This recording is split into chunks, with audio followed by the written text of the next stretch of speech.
새벽 시간에 면허 없이 만취 상태로 차를 몰던 불법 체류 외국인이 경찰에 붙잡혔습니다. 천안 서북경찰서는 태국 국적의 40대 외국인 A씨를 음주운전과 무면허 운전, 출입국 관리법 위반 혐의로 불구속 입건했습니다. A씨는 지난 2월 23일 새벽 천안시 서북구의 한 도로에서 면허 취소 수준의 만취 상태로 차를 몰다 경찰에 정차 요구를 받자 이에 응하지 않고 7km가량을 달아난 혐의를 받고 있습니다. 대전시가 설립한 대전투자금융의 제1호 투자기업으로 차세대 전자소재와 배터리 제조기업이 선정됐습니다. 대전시는 오늘 대전투자금융과 배터리 혁신기업 간 업무 협약을 체결했습니다. 이에 따라 대전투자금융은 해당 기업에 연구개발과 사업 확장, 해외 시장 진출 등을 지원할 예정입니다. 지난해 12월 출범한 대전투자금융은 벤처펀드 조성을 위한 출자자 모집을 진행하고 있습니다. 오늘 오후 3시쯤 대전시 관저동의 한 비닐하우스에서 불이 나 30분 만에 꺼졌습니다. 불이 나자 소방당국이 진화 차량 등 장비 17대와 인력 50여 명을 투입해 20분 만에 큰 불길을 잡았습니다. 앞서 오늘 오전 11시쯤에는 천안시 병천면의 한 야산에서 불이 나 20여 분 만에 꺼졌습니다.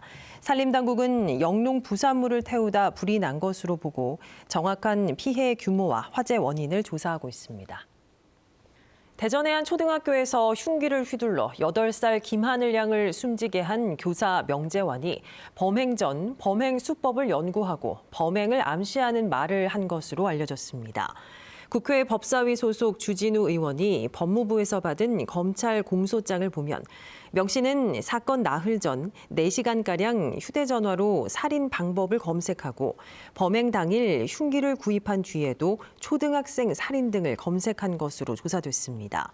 또 범행 당일 가족과 통화하며 귀가 요구를 거부한 채 나만 불행할 수 없다. 감옥에 가면 어떻게 되느냐 등의 말을 한 것으로 드러났습니다.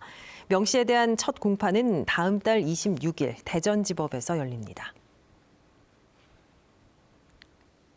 대전 지역 시민사회단체들은 오늘 대전시청 앞에서 기자회견을 열고 세월호 참사 10일주기인 오는 16일까지를 기억 다짐 주간으로 선포했습니다. 이들은 지난 11년간 세월호 참사 이전으로 돌아가지 않기 위해 다양한 활동을 벌였지만 지금까지도 진상규명과 책임자 처벌은 이루어지지 않았고 우리 사회는 연일 참사를 반복하고 있다고 지적했습니다. 이들은 대전 지역 곳곳에 세월호 참사 기억 다짐 현수막을 내걸고 오는 16일에는 대전 현충원에서 참사 희생자에 대한 기억식을 진행할 계획입니다. 대전 지역 장애인 단체가 장애인 복지 예산 증액을 대전시에 촉구했습니다. 대전 장애인 차별 철폐 연대는 오늘 대전시청 앞에서 결의대회를 열고 대전시는 장애인 이동권과 이용시설, 종사자 보조금 지원 등 삭감한 예산을 복원해야 한다고 주장했습니다. 또 장애인 특별교통수단 146대 도입과 운전원 증원, 중증 장애인 맞춤형 공공일자리 도입 등을 요구했습니다.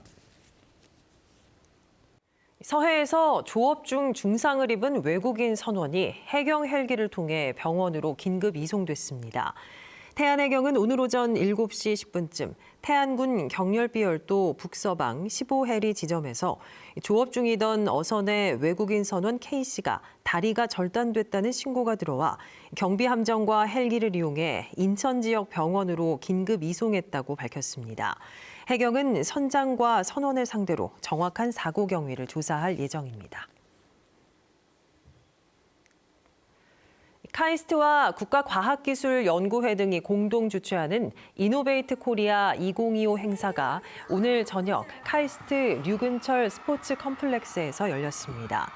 오늘 행사에는 카이스트 기계공학과 초빙 교수인 가수 지드래곤이 엔터테인먼트와 첨단 기술을 융합하는 AI 엔터테크의 미래를 주제로 토크 콘서트를 펼쳤습니다.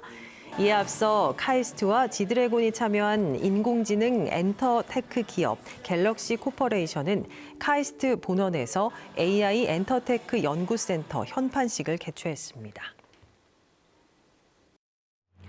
KBS 대전의 290억 공원 짓자마자 부수고 대전시의 이상한 행정 집중 취재 보도가 모교 언론인클럽이 주관한 올 1분기 이달의 기자상을 수상했습니다.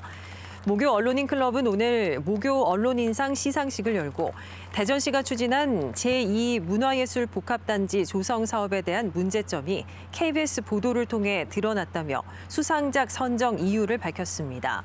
또 심사평을 통해 해당 보도는 정책 감시라는 언론의 소명을 충실히 했다고 덧붙였습니다.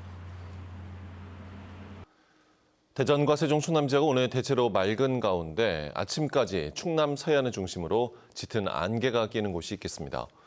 오늘 낮 최고 기온은 대전 24도, 홍성 23도 등 20도에서 24도 분포로 어제보다 높겠습니다. 내일은 낮부터 밤 사이에 5에서 20mm의 비가 내리겠습니다.